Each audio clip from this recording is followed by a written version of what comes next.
नमस्कार दोस्तों। आज के हमारे इस वीडियो में हम आपके लिए भोलेनाथ और उनके परम भक्त की एक सच्ची कहानी लेकर आए हैं। बहुत समय पहले की बात है। किसी नगर में भोलेनाथ के परम भक्त एक योगी रहा करते थे। वो दिन रात भोलेनाथ की पूजा अर्चना और उनके ध्यान में मगन रहा करते थे। उन योगी की एक बूढ़ी माँ भी थी जिनके साथ वो रहते थे। उनकी माँ बहुत बीमार रहा करती थी और वह काशी जाना चाहती थी ताकि विश्वनाथ जाकर शिव जी की गोद में वो अपने प्राण त्याग सके। बूढ़ी माई ने एक दिन अपनी यह इच्छा अपने योगी पुत्र के समक्ष प्रकट करी। इसके अलावा जीवन भर उन्होंने अपने बेटे से कभी कुछ नहीं मांगा था। अब बेटे ने अपनी माँ की यह इच्छा पूरी करना अपना दायित्व समझा, लेकिन इतनी दूर माँ को ले जा पाना उन्हें असंभव लग रहा था। रात दिन उनके कानों में उनकी बूढ़ी माँ के शब्द घूम रहे थे। बेटा, मुझे काशी ले चल, मैं बूढ़ी हो रही हूँ, मैं वहीं जाकर अपने प्राण त्यागना चाहती हूँ। उस योगी के कानों में दिन रात अपनी बूढ़ी माँ के यह शब्द गूंजते रहते थे। एक दिन उसने अपनी बूढ़ी माँ को अपने साथ लिया। घर में बचा कुचा जो भी खाने को था वो सब लेकर वो अपनी बूढ़ी माँ के साथ जंगलों में होता हुआ काशी की लंबी यात्रा पर निकल पड़ा। वृद्ध होने के कारण उसकी माँ का रास्ते में ही स्वास्थ्य बिगड़ गया, तो उन योगी ने अपनी माँ को अपने कंधों पर उठा लिया। इस प्रकार वो अपनी काशी की यात्रा पर आगे बढ़ते रहे। कुछ समय पश्चात वो भी कमजोर महसूस करने लगे। उनके पास भोलेनाथ से याचना करने के अलावा और कोई चारा नहीं बचा। बूढ़ी माँ को पेड़ के नीचे बिठाकर खुद भी हाथ जोड़कर भोलेनाथ से प्रार्थना करने लगे। हे शिव शंभू, मुझे मेरे इस प्रयास में विफल मत होने देना। मेरी बूढ़ी माँ ने जीवन में पहली बार मुझसे कुछ मांगा है।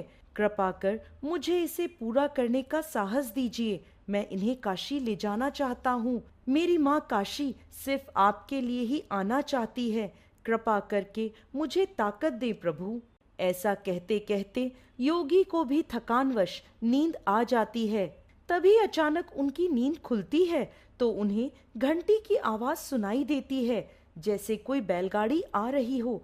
वो उठकर देखते हैं तो थोड़ी दूर से कुछ धुएं में से एक बैलगाड़ी उन्हें नजर आती है, जिसे एक बैल खींच रहा था। उन्हें थोड़ा अजीब लगा क्योंकि बैलगाड़ी दो बैलों की बजाय सिर्फ एक बैल हाँक रहा है। जंगल के इलाके में ये बैलगाड़ी क्या कर रही है? बैलगाड़ी के नजदीक आने पर उन्होंने चालक की ओर देखा, जो एक लबादा ओढ़े बैठा था। अंधेरे के कारण वो ज्यादा नहीं देख पाए और जैसे ही बैलगाड़ी नजदीक आई तो पूछने लगे, भाई, मेरी माँ बहुत बीमार है, क्या हम आपकी बैलगाड़ी में यात्रा कर सकते हैं? मुझे मेरी माँ को काशी लेकर जाना है। ये सुनकर अंदर बैठे व्यक्ति ने सिर हिलाकर हाँ कह दिया।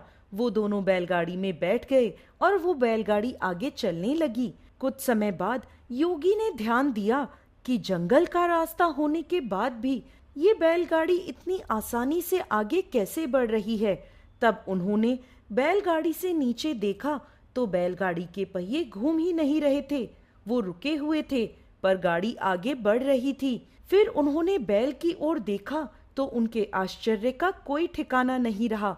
बैल बैठा हुआ था और बैलगाड़ी आगे बढ़ रही थी। तब उन्होंने चालक की ओर देखा और पाया कि वहां सिर्फ लबादा ही था, वहां कोई व्यक्ति नहीं था। तभी उनकी माँ ने उनसे कहा, बेटा, मैं वहां पहुंच गई जहां मुझे जाना था और आगे कहीं जाने की जरूरत नहीं है। इतना कहते ही उनकी माँ ने शरीर छोड़ दिया। बैल, बैलगाड़ी और चालक सब विलीन हो गए। योगी समझ गए कि यह सब भोलेनाथ की माया थी। वो वापस अपने गांव की ओर लौट आए। गांव के लोगों ने सोचा, ये इतनी जल्दी कैसे लौट आया? ये अपनी माँ को काशी नहीं ले गया, उसे कहीं जंगल में छोड़ आया है। गांव वाले उनसे पूछने लगे, तुम तो अपनी माँ को काशी लेकर गए थे, इतनी जल्दी वहां से कैसे आ गए? या उस बिचारी को कहीं छोड़ आए हो? तब योगी ने उत्तर दिया, हमें वहां जाना ही नहीं पड़ा, भोलेनाथ स्वयं मेरी माँ को लेने आ गए। गांव वाले बोले, ये क्या कह रहे हो? तब योगी ने उत्तर दिया, हाँ, मैं सत्य वचन कह रहा हूँ। भोलेनाथ स्वयं मेरी माँ को अपने साथ ले गए हैं। अगर आप मेरी बात माने तो बहुत अच्छा, और ना माने तो आपकी मर्जी। तब गांव वाले बोले, अच्छा ऐसी बात है तो हमें कुछ ऐसा परिमाण दो कि हम तुम्हारी बात को सत्य माने और ये मान लें कि भोलेनाथ स्वयं तुम्हारी माँ को लेने आए थे। तब योगी बोला, मैं नहीं जानता, मैंने उन्हें नहीं देखा, मुझे सिर्फ एक लबादा दिखा। वहां कोई चेहरा नहीं था, वहां कुछ नहीं था, वहां सब खाली था। तभी अचानक सभी ने देखा कि यह बात बताते बताते वो योगी भी अंतर्ध्यान हो गए और सभी गांव वाले भोलेनाथ की जय जयकार करने लगे।